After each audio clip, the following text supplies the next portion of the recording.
जय हिंद मेरे डियर साथी। मैं आपका साथी विकास और आज हम देखने वाले हैं इनऑर्गेनिक फार्मास्यूटिकल केमिस्ट्री, जिसको हम हिमेटेनिक्स के नाम से जानते हैं।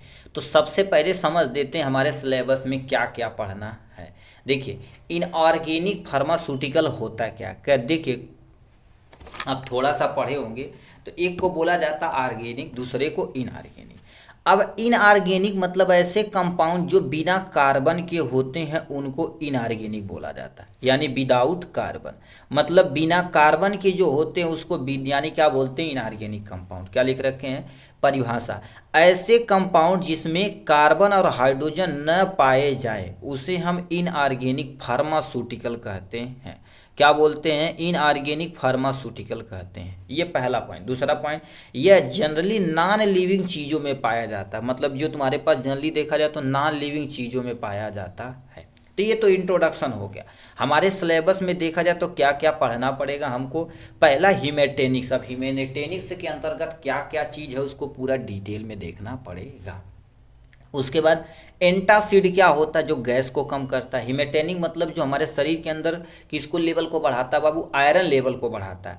एंटासिड मतलब गैस को कम करता है। एंटी माइक्रोबियल एजेंट ऐसे चीज़ें जो हमको क्या शरीर के अंदर, ठीक है, शरीर के ऊपर या अंदर माइक्रोबियल ग्रोथ होने से रोकते हैं। जैसे घाव वगैरह हो गया तो उसको रोकने का काम, यानी सड़ने से रोकने का काम इन्हीं का होता है। डेंटल प्रोडक्ट जैसे मान लेते हैं तुम्हारे पास दांत को साफ करना, दांत को अलग से लगवाना, ये सारी चीज़ें। मेडिसिनल गैसेज ऐसे गैसेज जो इमरजेंसी कंडीशन में प्रयोग की जाती है, जैसे oxygen, carbon dioxide, nitrous oxide, ये सारी चीज़ें। तो इतना हमें अकॉर्डिंग टू पीसीआई हमें इतना चीज़ें पढ़ना है। तो इसमें सबसे पहला एंड फर्स्ट पॉइंट आपके सामने क्या दे रखा गुरुदेव, हिमेटेनिक्स के बारे में। अब समझिए हिमेटेनिक्स क्या होता है। अब इसके अंतर्गत क्या क्या चीज़ हमको पूरा डिटेल में देखना है। अब आते हैं हिमेटेनिक्स क्या होता है। वो तो इंट्रोडक्शन था भाई, यहाँ से मेन चीज़ें आपका स्टार्ट होता है। हिमेटेनिक्स कहीं भी वर्ड आए तो समझिए ना किससे रिलेटेड है, खून से रिलेटेड है। हिम मतलब हीमोग्लोबिन से रिलेटेड है।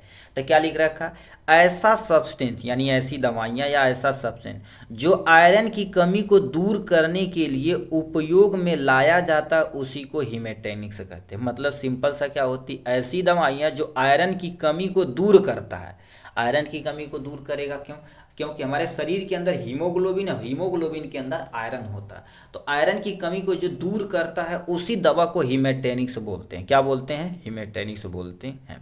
अब ये कब प्रयोग किया जाएगा, जब आयरन की कमी होगी। तो ये लिख रखा, आयरन की कमी को क्या बोला जाता है आपके सामने, एनीमिया बोला जाता है। आयरन की कमी को क्या बोला जाता है आपके सामने, एनीमिया बोला जाता है। तो ये लिख दिया गया है यहाँ से। नेक्स्ट में, हिमेटेनिक्स का उपयोग शरीर में उपस्थित ब्लड में आयरन, जिसको हम नॉर्मल भाषा में हीमोग्लोबिन बोलते हैं, ठीक। अब जो तुम्हारे पास आयरन होता है हीमोग्लोबिन की सांद्रता को बढ़ाता है। कहने का मतलब शरीर के अंदर यदि आयरन की कमी होगी तो ऑक्सीजन की सप्लाई प्रॉपर अमाउंट में एक जगह से दूसरे जगह नहीं हो पाएगी। क्यों, क्योंकि आयरन की देखा जाए तो जो हीमोग्लोबिन होता है यही ऑक्सीजन को एक जगह से दूसरे जगह पकड़ के ले जाने की जिम्मेदारी लेता है, ठीक है, with the help of haemoglobin. ये ऑक्सीजन को ट्रैप करके एक जगह से दूसरे जगह ले जाता है। तो वही बोला गया आपके सामने। इसको ये बताओ, आयरन की सांद्रता को बढ़ाएगा तो हीमोग्लोबिन हमारे शरीर के अंदर ऑलरेडी मेंटेन हो जाएगा।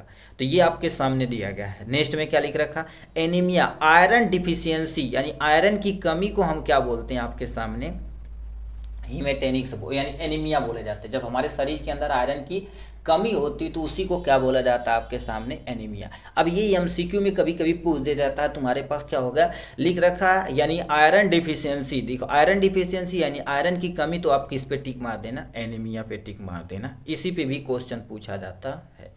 तो ये इंट्रोडक्शन था हिमेटेनिक्स के बारे में। हमारे सिलेबस के अकॉर्डिंग क्या क्या पढ़ना है, तो सबसे पहले हम समझ लेते हैं क्लासिफिकेशन ऑफ हिमेटेनिक्स के बारे में।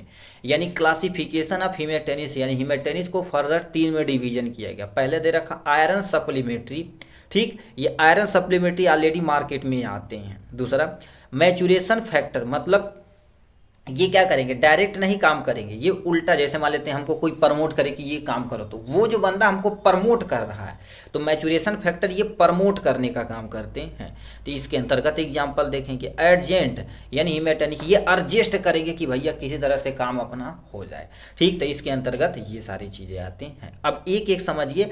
आयरन सप्लीमेंट के अंदर तुम्हारे पास आयरन, ठीक है, यानी फेरस फ्यूमरेट आता है, पहला एग्जाम्पल। दूसरा फेरस सल्फेट आता है। दूसरा आयरन डेक्स्ट्रॉन आता, आयरन सॉर्बिटॉल आता है। ये सब ऑलरेडी मार्केट में, ठीक। तो ये हो गया आयरन सप्लीमेंट के बारे में। अब मैचुरेशन फैक्टर के अंतर्गत क्या आ जाते हैं तुम्हारे पास, विटामिन B12 और फोलिक एसिड आते हैं। क्या ये मैचुरेशन है, ये मैच्योर कराने का काम करते हैं, ठीक है। विटामिन B12 और फोलिक एसिड होता है। अर्जेंट हिमेटेनिक में सबसे पहले CPR याद रखना, C से कापर, ठीक है, और दूसरा P से आपके पैराडॉक्सिन हो जाएगा, R से राइबोफ्लोविन हो जाएगा। जिसमें बिकासूल वगैरह लेंगे तो उसमें ऑलरेडी ये रहता है विटामिन B12 साइनोकोबालामिन वगैरह रहता है, जो हमारे शरीर के अंदर हीमोग्लोबिन के अंदर यानी आयरन को मेंटेन करने की जिम्मेदारी इनकी होती है। तो ये हो गया इनका क्लासिफिकेशन। अब हमारे यानी हिमेटेनिक्स हमारे सिलेबस में कितने कितने हैं, पहला आपके सामने फेरस सल्फेट है, इसका एग्जाम्पल। अब इसको पूरा डिटेल में हमको देखना पड़ेगा अकॉर्डिंग टू PCI। अब फेरस फ्यूमरेट को देखना पड़ेगा हमको, फेरस अमोनियम सिट्रेट को देखना पड़ेगा, और फेरस एस्कॉर्बेट को देखना पड़ेगा। नेक्स्ट में आप कार्बोनिल आयरन के बारे में देखना पड़ेगा। अब इतना चीज़ हमको क्या करना पड़ेगा, एकदम अच्छे तरीके से देखना पड़ेगा। अब एक हम क्या कर देते हैं, इसमें हम अच्छे से आपको डिफाइन करते हैं। पहला आपके सामने फेरस सल्फेट। अब फेरस सल्फेट जो दवाइयाँ होती हैं इनके बारे में सुनिए। इनका केमिकल फार्मूला, केमिकल मास, प्रिपेयर मतलब ये लैब में एक्चुअल में कैसे बनाए जाते हैं, इनका फिजियोलॉजिकल प्रॉपर्टी क्या होती है, उसके बाद यानी फार्मास्यूटिकल फार्मूलेशन मतलब मार्केट में किस किस रूप से आता है उसको देखेंगे, यूज देखेंगे, ब्रांड नेम और स्टोरेज कैसे किया जाता है, ये सारा चीज़ हम इसमें कवर करने वाले हैं। तो आप स्टेप बाय स्टेप ध्यान से सुनिए। क्या दे रखा आपके सामने, पहला केमिकल फार्मूला, Fe से तुम्हारे पास देखो फेरस Fe हो जाएगा, सल्फेट मतलब SO4 7H2O होता, क्या होता, FeSO4 7H2O होता। मान लेते एक नंबर में पूछ देख तुम्हारे पास केमिकल फार्मूला फेरस सल्फेट, तो इसी को आपको लिखना है, ठीक। कभी कभी मॉलिक्यूलर फार्मूला पूछ दिया जाता, क्यों, क्योंकि मॉलिक्यूलर फार्मूला तब पूछता जो थोड़ा सा लेवल हाई होता है, तो जैसे हमारे कंपटीशन एग्जाम वगैरह, ठीक है। तो इसमें लिख रखा है इसका मॉलिक्यूलर फार्मूला क्या होता है, 151.9 ग्राम पर मोल होता है। इसको नहीं याद रहेगा तभी कोई टेंशन नहीं, बट इसको आप याद रखिएगा। तो ये हो गया आपके सामने फेरस सल्फेट के बारे में। अब बनाने की विधि मतलब ये यानी एक्चुअल में कैसे बनाया जाता है, ध्यान से सुनिएगा। सबसे पहले क्या कर देते हैं, आयरन को सांद्र H2SO4 के घोल में डिजॉल्व करते हैं। कहने का मतलब क्या होता है, सबसे पहले पहुंचते ही देखिए, अब सिंपल सा समझिए क्या होता है। एक आपके पास क्या होना चाहिए, बर्तन होना चाहिए।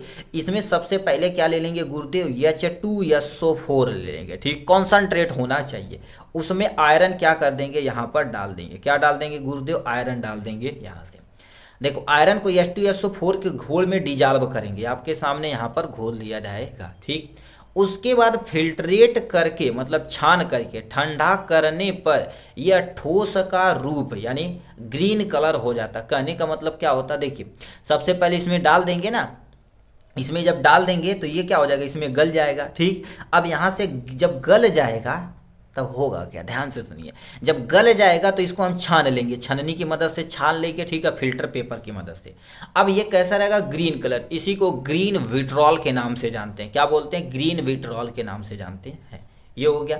अब क्या लिख रखा, आयरन को H2SO4 की अभिक्रिया कराने पर फेरस सल्फेट प्राप्त होता है। अब इसी को क्या कर देना, केमिकल रिएक्शन में लिखे, देखिए आयरन है, सल्फ्यूरिक अम्ल के साथ अभिक्रिया कराया जाएगा तो हाइड्रोजन गैस विस्थापित हो जाएगा, मतलब हाइड्रोजन यहाँ से हट जाएगा।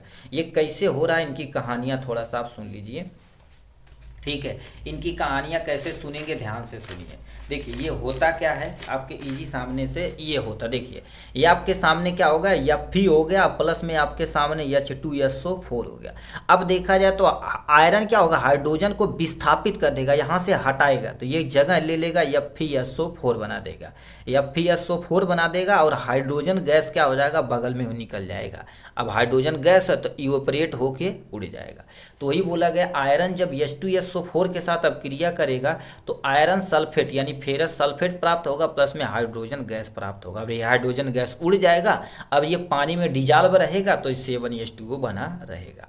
तो ये बनाने की विधि हो गई आपके सामने यहाँ से। ठीक, वही चीज़ लिख के यहाँ पर एक रिएक्शन लिख दे, काम हो जाएगा यहाँ।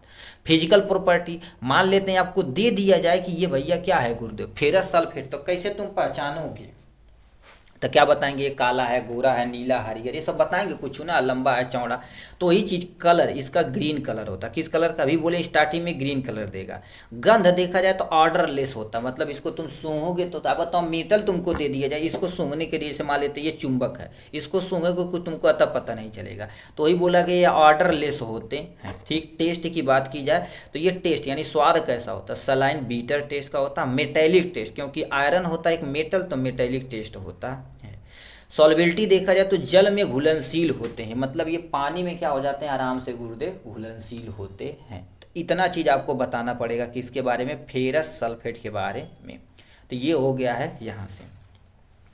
फार्मास्यूटिकल फार्मूलेशन मतलब मार्केट में किस किस रूप से आता है, पहला देखा जाए तो मार्केट में टैबलेट में रूप में आता है, कैप्सूल के रूप में आता है, सिरप के रूप में, और ओरल ड्रॉप यानी सस्पेंशन जो छोटे छोटे बच्चों को पिलाया जाता है। तो इन रूपों से मार्केट में देखेंगे ऑलरेडी प्रेजेंट होता है। ठीक, तो ये हो गया। ब्रांड नेम की बात की जाए तो देखिए यहाँ पर ये जो बुक का ब्रांड नेम है, ये आपके सामने, यदि आपको कोई ब्रांड नेम पता होगा तो उसको भी यहाँ पर आप नोट डाउन कर सकते हैं। ऐसा नहीं कि ये ब्रांड नेम नहीं लिख सकते, कोई टेंशन नहीं। जो आपके ये तो बुक का है, आपके सामने जो तुमको पता है उसको भी यहाँ पर नोट डाउन कर सकते हैं। ब्रांड नेम में तुम्हारे पास क्या लिख रखा, फोल्फे लिख रखा, फोल फेस प्लस दे रखा, फियोसॉल दे रखा, और भी तुमको यदि पता है तो यहाँ पर आप ना लिख सकते हो। ब्रांड नेम आपके दुकान पे यदि कोई हो, आपके घर पे हो कोई, तो उसको भी लिख सकते हो, कोई टेंशन नहीं। स्टोरेज कंडीशन मतलब उसको किस स्थिति में रखा जाए तो वो लंबे समय तक वो मेंटेन रहेगा। तो यहाँ पर लिख रखा, क्या पोर्शन में दे रखा है, देखिए लिख रखा, इसे अच्छे से बंद कंटेनर एयर टाइट होना चाहिए, मतलब जिस बर्तन में रखना चाहिए वो कंटेनर क्या होना चाहिए, बंद होना चाहिए, एयर टाइट होना चाहिए। क्योंकि हवा जाएगा तो देखेंगे ना, कहते हैं यार तू खोल देला मर दवैया खावा लग गया, काम नहीं करी, ऐसे सुने होंगे। ठीक है, तो वही एयर टाइट कंटेनर में रखेंगे जैसे एयर नहीं जाएगा। जब एयर नहीं जाएगा तो लंबे समय तक वो मेंटेन रहेगा। इसे रूम टेम्परेचर पर रखें। रूम टेम्परेचर मतलब जैसे रूम टेम्परेचर प्रेजेंट टाइम में है, ठीक है, यानी 25 से लेकर 30 डिग्री सेल्सियस के बीच में रखा जाता है, कि नहीं फ्रीजर में उठा कर रख दें, ऐसा नहीं होता। सूर्य के प्रकाश तथा मॉइस्चर से दूर रखें। सूर्य के प्रकाश से हम मॉइस्चर से क्या कर देंगे, इसको दूर रखेंगे तो अपना काम हो जाएगा। ये सूर्य के, क्योंकि बहुत सारी ऐसी दवाइयाँ होती हैं सूर्य की प्रकाश की उपस्थिति में अपनी केमिकल प्रॉपर्टी चेंज कर देती हैं, जिससे दिक्कत हो सकता है। सूर्य के प्रकाश तथा मॉइस्चर से, मॉइस्चर क्या करेगा, गेन करेगा, तो उसकी केमिकल प्रॉपर्टी कभी कभी टॉक्सिसिटी हो जाती है, तो ये दिक्कत हो सकती है। ठीक है, आपके सामने यहाँ से। यूजेज की बात की जाए तो आयरन की कमी में इसका उपयोग कर सकते हैं। प्रेगनेंसी में, प्रेगनेंसी मतलब कोई फीमेल प्रेग्नेंट है तो उसमें देखेंगे आयरन होगा, कैल्शियम होगा, प्रोटीन, ये तो भैया चलना ही चलना होता है। तो ये आपके सामने रहा कि इसके बारे में, फेरस सल्फेट के बारे में।